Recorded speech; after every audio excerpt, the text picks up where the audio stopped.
Okay, so we are back, part 66. We have learned that an angel had been keeping track all this time of all the things that were happening with the 70 generations of those animals, but we know that they represented people. So let's continue and see what happened. The last part of it, a lot of those, like the 70 shepherds, they were being thrown into the fire.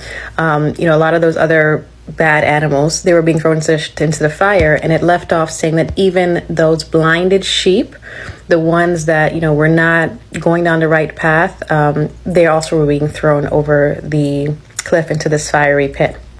Enoch continues and says, after he saw the sheep being burned, he said, I stood up to see till they folded up the old house and carried it off all the pillars, and all the beams and ornaments of the house were at the same time folded up with it, and they carried it off, laid it in a place in the south of the land.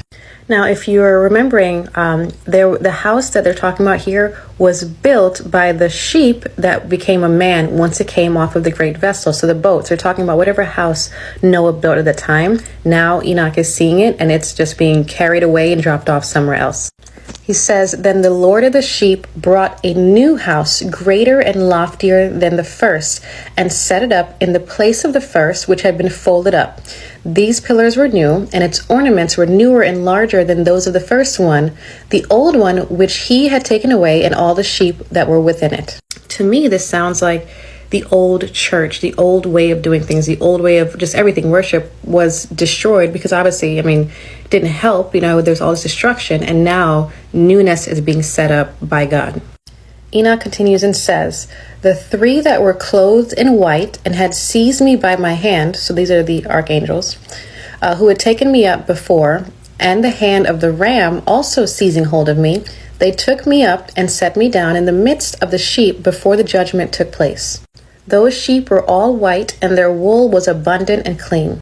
All had been destroyed and dispersed, and all the beasts of the field and all the birds of the heaven assembled in the house. And the Lord of the sheep rejoiced with great joy, because they were all good, and had returned to his house. I saw until they laid down the sword which had been given to the sheep. That was what they used to defeat the other animals.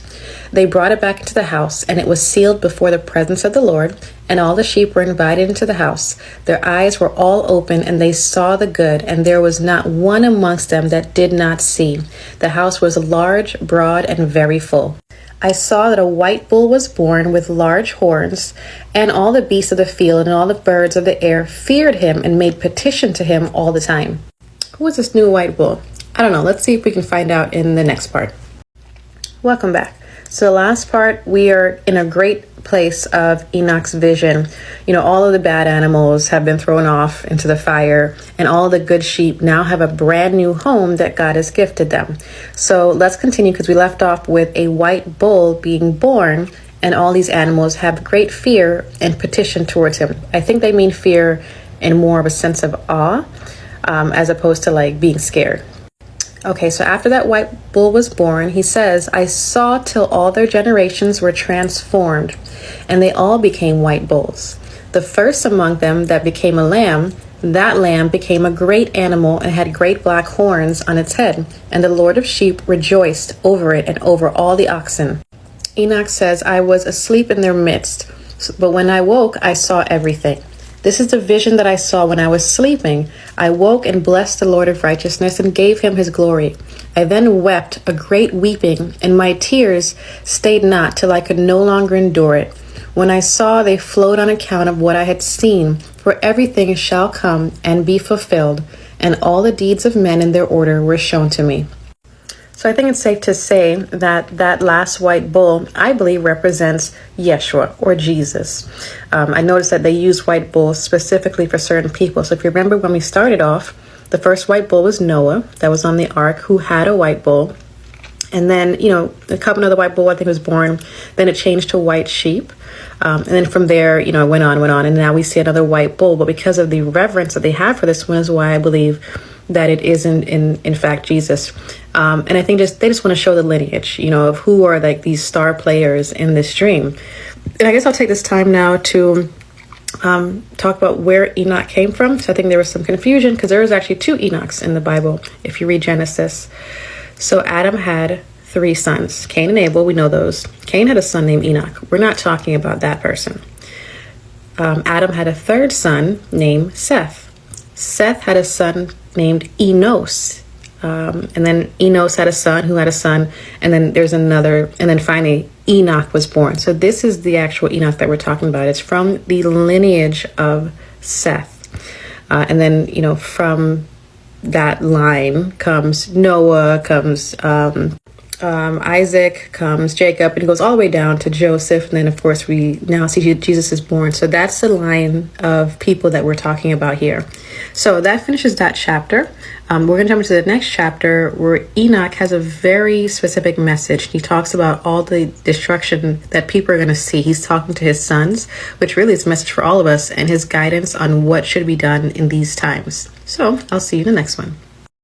All right, so we finished the last part. In this part, we're going to hear what Enoch, the message that Enoch wanted to leave behind. So he's already explained the 2 visions that he had to his son Methuselah, and he continues on with what he wants him to know. Methuselah, which is Enoch's son, gathered all of his other brothers and his cousins and all the men of that time to come in the family, all the men of that family, to come and listen to his dad Enoch. And this is what Enoch says: "Love uprightness and walk therein. Draw not to uprightness with a double heart, and associate not with those of a double heart, but walk in righteousness, my sons." Just to stop there, when they say double heart, they mean, you can't speak one way, but then live a completely different way, right? Like you have to be unified, that, your thoughts, your words, your actions, and your heart are all in the same accord, and it should be on the accord of righteousness and in love. He continues and says, "This will guide you on good paths, and righteousness shall be your companion. I know that violence must increase on the earth, and a great chastisement be executed on the earth, and all unrighteousness will come to an end. It shall be cut off from its roots, and its whole structure be destroyed. Unrighteousness shall again be consummated on the earth, and all the deeds of the unrighteous and of violence and transgression shall prevail in a 2-fold degree. When sin and uprightness and blasphemy and violence and all kinds of deeds increase, and apostasy and transgression and uncleanness increase, a great chastisement shall come from above heaven, and the Holy Lord will come forth with wrath and chastisement to execute judgment on earth. In those days, violence shall be cut off from its roots, and the root of unrighteousness together with deceit, and they shall be destroyed from under heaven. All the idols of the heathen shall be abandoned, and the temples burned with fire, and they shall remove them from the whole earth. They shall be cast into the judgment of fire, and shall perish in wrath and in grievous judgment forever.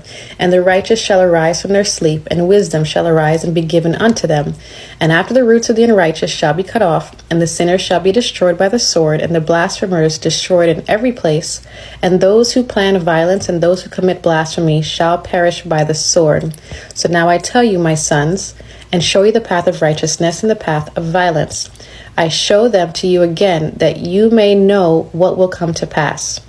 So such a message for everyone now, that yes, violence was definitely always going to be increased. Certain deeds and acts are going to be increased. Uncleanliness was going to be increased. And so, something to just pay attention to, watch yourself when it comes to your wrath, your violence, your cleanliness, because that is what they describe as righteousness. So see you in the next part. Okay, so the very last part of all of this reading, we are actually at the end, surprise, surprise, is called the Wisdom of Enoch. And Enoch spends, 100 verses just talking about, the unrighteous, and it's a very lengthy warning on what is going to happen. And that's pretty much what this entire book is about anyway. A lot of the verses start off with woe to you who are evil to your neighbor, or woe to you who is lying, woe to you sinner. So it's just really, really long, but for the most part, we all get it. So I won't go through reading 100 verses of that.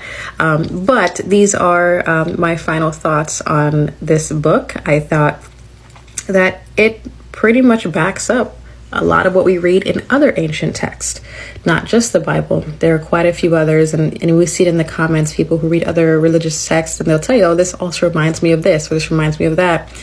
And so, for anyone that, and I see a lot of questions like, why am I reading this book? People say this book is not biblical. People say a lot of things. It is, in certain Bibles, definitely in the Ethiopian Bible and other ancient texts that did not alter as much as a lot of the texts that we're reading now. But what I found is that this is just supporting a lot of what is already in there in the Bible. So, talking about unrighteousness, what happens when you're unrighteous, what's going to happen to all of these evil spirits or evil people versus those who are righteous, those who are walking with God. And so, to me, I really enjoyed reading this. I can tell that a lot of you enjoyed reading it as well. A lot of light bulbs went off for all of us when we were able to see some of the similarities, and just a lot of confirmations as well. And I don't think this book is any different than any other religious text or spiritual reading, where it just basically tells you, be good, know who your creator is. If you are one that chooses to believe in Yeshua or Jesus, then it is for you to acknowledge that. That is very heavy in the Book of Enoch. It's very, very heavy to acknowledge who they call the Son of Man or Son of God or the elect one. So overall, I thought it was really good.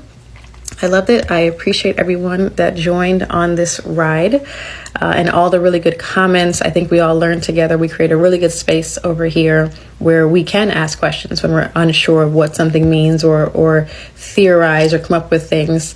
And so I am excited for the next reading. I have quite a few suggestions already. So it might be either the Gospel of Thomas or maybe I might go to Yasher. I know the Book of Adam and Eve is another one that was recommended. So we will definitely meet in the next book, and I will tell you what that is when I figure it out.